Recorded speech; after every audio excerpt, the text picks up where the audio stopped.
Assalamualaikum warahmatullahi wabarakatuh. Perkenalkan, nama saya Azhara Ivana Fatihah dari kelompok 12.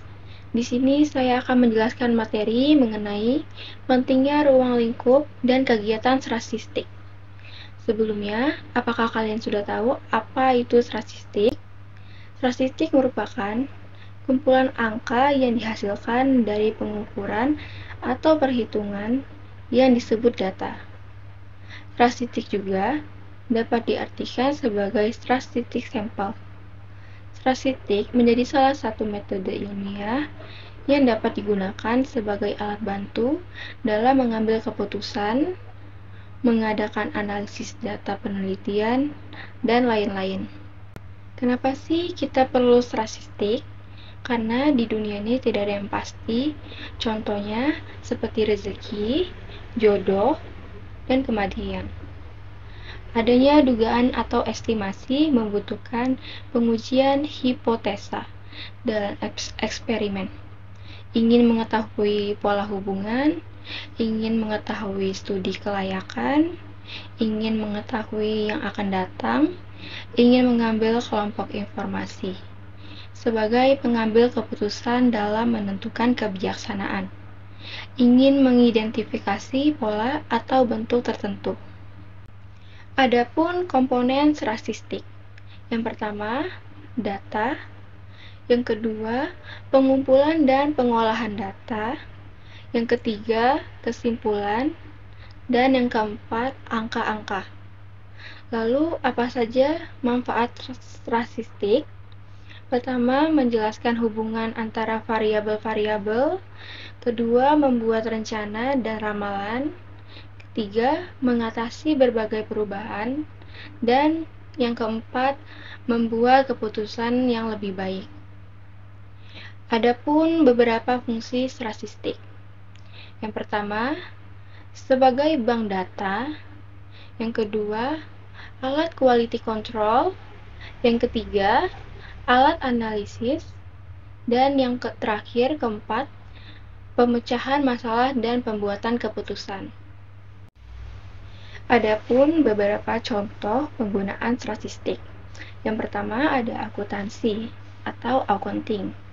Perusahaan akuntan publik seringkali menggunakan prosedur pengambilan sampel atau contoh yang memenuhi kaidah-kaidah statistik ketika melakukan audit terhadap kliennya.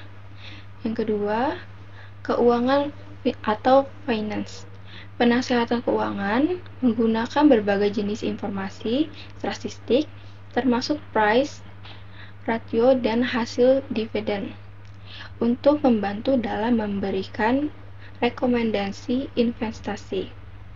Yang ketiga, pemasaran atau marketing. Pengambilan sampel masyarakat sebagai calon konsumen untuk diminta pendapat tentang produk yang akan diluncurkan oleh suatu perusahaan. Seringkali menggunakan kaidah statistik. Kapan dan di mana kita dapat menggunakan statistik? Pertama, di lingkungan bisnis. Statistik membantu dalam menganalisis keuangan, peramalan, penjualan, manajemen, rantai pasokan, dan evaluasi kinerja bisnis. Yang kedua, di lingkungan kesehatan.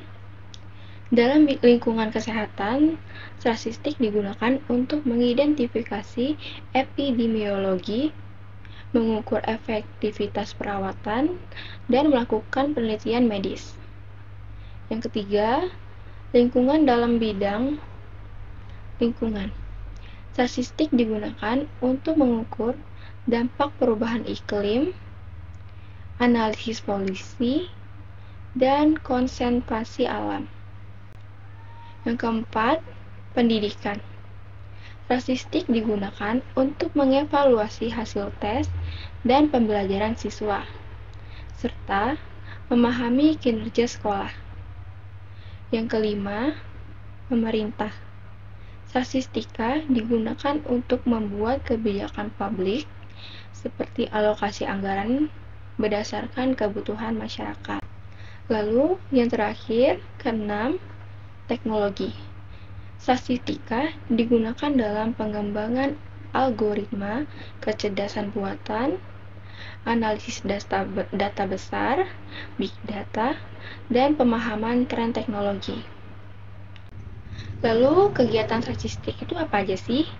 Yang pertama, pengumpulan data, di mana data yang relevan dikumpulkan dari berbagai sumber seperti survei, eksperimen, dan catatan historis. Yang kedua, pengolahan data. Data yang dikumpulkan kemudian diolah untuk menghapus kesalahan, mengisi nilai yang hilang, dan mengorganisasikan data dalam bentuk yang siap untuk dianalisis. Yang ketiga, deskripsi data. Data dijelaskan secara statistik melalui langkah-langkah seperti perhitungan rata-rata, median, modus, deviasi, standar, dan lainnya untuk memberikan gambaran tentang karakteristik data. Yang keempat, analisis data. Digunakan untuk menjawab pertanyaan atau menguji hipotesis. Ini dapat melibatkan penggunaan regresi, uji hipotesis, analisis varians, dan metode statistik lainnya. Yang kelima, presentasi data. Hasil statistik biasanya disajikan dalam bentuk grafik, tabel, laporan, untuk membantu kepada pihak-pihak terkait pengambilan. Yang keenam, keputusan. Hasil statistik digunakan untuk mengambil keputusan atau membuat rekomendasi, misalnya dalam bisnis. Hal statistik dapat digunakan untuk pengambilan strategi pemasaran atau kebijakan harga. Statistik dibagi menjadi beberapa jenis, yaitu statistik deskriptif. Kegiatan statistik yang dilakukan meliputi pengumpulan data, pengolahan data, penyajian data, dan penyimpulan data untuk mencari gambaran tentang ciri-ciri, bentuk, karakteristik pada penduduk, masyarakat, organisasi, berdasarkan data yang diperoleh. Statistik inferensial merupakan statistik yang menaksir secara umum suatu populasi dengan menggunakan sampel, termasuk di dalamnya teori, penafsiran, dan teori uji. Kegiatan statistik ini mulai mengumpulkan data sampai dengan uji hipotesis. Statistik parametrik. Statistik untuk menganalisis data yang diambil dari populasi berdistribusi normal. Statistik non-parametrik. Statistik untuk menganalisis data dari populasi yang bebas distribusi. Statistik mempunyai tujuan untuk menjawab permasalahan dan membuktikan suatu yang belum terbukti kebenarannya. Meringkas data sehingga data tersebut dapat juga menghasilkan informasi yang mudah dimengerti. Jadi dapat kita simpulkan bahwa statistik ekonomi merupakan alat yang sangat penting dalam menganalisis ekonomi modern. Dengan menggunakan data dan teknik statistik, kita dapat mengembangkan pemahaman yang lebih baik tentang perilaku ekonomi, membuat kebijakan yang lebih baik, dan memprediksi tren ekonomi di masa depan. Sekian penjelasan dari saya. Jika ada salah kata, saya mohon maaf. Kepada Allah, saya mohon ampun. Wassalamualaikum warahmatullahi wabarakatuh.